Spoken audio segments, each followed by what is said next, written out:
Selamat pagi buat kita semua.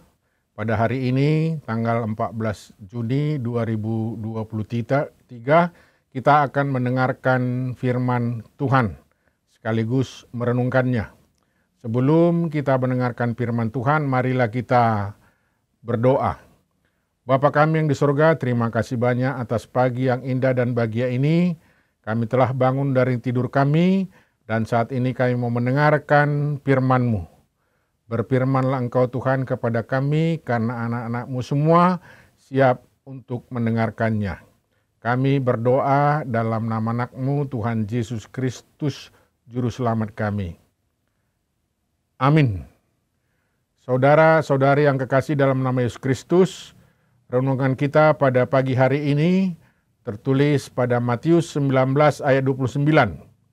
Demikianlah kata Yesus, dan setiap orang yang karena namaku meninggalkan rumahnya, saudaranya laki-laki atau saudaranya perempuan, bapak atau ibunya, anak-anak atau ladangnya, akan menerima kembali 100 kali lipat dan akan memperoleh hidup yang kekal. Banyak orang Kristen berharap dengan mengikut Kristus, kehidupannya akan diberkati secara melimpah, terluput dari masalah atau kesulitan. Namun masalah tetap ada, situasi sulit tetap terjadi, bahkan tantangan hidup semakin berat. Mereka pun berpikir, apa bedanya dengan orang-orang di luar Tuhan? Malahan secara kasat mata kehidupan orang-orang dunia sepertinya jauh lebih baik. Akhirnya kita selalu mengeluh, menggerutu dan terus mempertanyakan upah mengikut Kristus. Petrus pernah mengalami pergumulan yang sama. Ia merasa banyak berkorban dalam mengikut Kristus. Kehilangan tempat tinggal, sumber penghidupan, kenyamanan hidup, dan kebersamaan dengan keluarga. Tentunya berharap mendapatkan upah dari Tuhan selama di dunia ini. Apa jawaban Tuhan? Setiap orang yang telah berkorban dan mau membayar harga demi Dia akan menerima kembali 100 kali lipat dan akan memperoleh hidup yang kekal. Berbicara tentang upah, seringkali fokus kebanyakan orang Kristen semata-mata uang, harta atau kekayaan materi. Yesus sendiri menegaskan bahwa setiap orang yang mau berjerih lelah baginya dan kerajaannya akan mendapatkan upah yang jauh lebih berharga dan lebih mulia dibandingkan dengan kekayaan materi sebesar apapun. Dan kalau kita mengutamakan Tuhan, kerajaannya dan kebenarannya semuanya akan ditambahkan kepada kita. Kita bisa menemui bahwa orang-orang sekarang ini semakin jeli melihat kesempatan untuk memperoleh upah yang diinginkan dalam setiap pekerjaan. Dalam pembacaan Alkitab kita saat ini merupakan bagian yang menguraikan mengenai upah kehidupan yang kekal yang merupakan harapan dari setiap orang percaya. Yesus memberikan jawaban dari pertanyaan Petrus dengan mengatakan bahwa mereka yang mengikutinya dengan meninggalkan keluarga, bahkan harta benda yang mereka miliki, maka mereka akan menerima dan menikmati 100 kali lipat dari apa yang mereka korbankan. Bahkan jawaban yang menguatkan janji Tuhan ini adalah kehidupan yang kekal yang akan dinikmati oleh orang yang mau mengikuti Yesus. Kita yang mengambil bagian dalam Kristus dengan mengorbankan segala sesuatu yang dimiliki akan menerima janji Tuhan, yaitu berkat melimpah dan kehidupan yang kekal. Inilah upah surgawi yang dijanjikan Tuhan untuk mereka yang mau mengikutinya.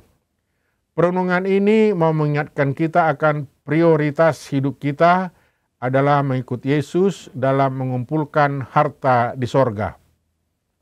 Kekayaan yang paling berharga adalah kehidupan yang kekal. Untuk memperoleh semuanya itu tidak harus memiliki harta yang banyak.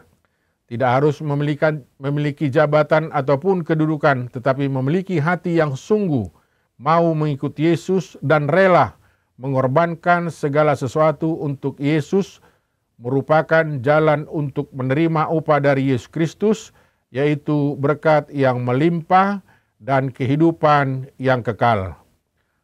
Amin. Marilah kita berdoa. Bapa kami yang di sorga, terima kasih banyak Tuhan atas pagi ini. Tuhan memberikan napas kehidupan, kesehatan, dan kekuatan bagi kami pribadi lepas pribadi. Tuhan Maha Pengasih dan Maha Penyayang, kami bersyukur boleh bangun dari tempat tidur kami dan kami telah mendengarkan dan merenungkan firman-Mu. Biarlah Tuhan yang menanamkan firman-Mu ke dalam hati, pikiran, dan jiwa kami. Pada saat ini kami mau berdoa buat saudara-saudari kami yang sakit di rumah maupun di rumah sakit. Berikanlah kekuatan, kesehatan, dan kesembuhan bagi mereka agar mereka dapat bersukacita. Kami juga mau berdoa buat saudara-saudara kami yang berulang tahun kelahiran dan yang berulang tahun pernikahan. Berkati, lindungi, sertai juga mereka Tuhan. Tuhan Maha Pengasih dan Maha Penyayang, pada pagi hari yang indah ini juga saudara-saudara kami akan melakukan aktivitas dan pekerjaannya masing-masing. Tentu dalam berangkat ke tempat pekerjaannya, sertailah mereka Tuhan. Berkatilah mereka di perjalanan dan kuatkanlah mereka dalam melakukan setiap pekerjaannya Tuhan. Tuhan Maha Pengasih dan Maha Penyayang, kami semua mau menyerahkan seluruh hidup kami kepada Tuhan. Dan kami berdoa dalam nama anak-Mu, Tuhan Yesus Kristus, Juru Selamat kami. Kasih karunia Tuhan Yesus Kristus dan kasih Allah Bapa dan persekutuan Roh Kudus menyertai kamu sekalian. Amin. Selamat beraktivitas. Tuhan memberkati. Horas.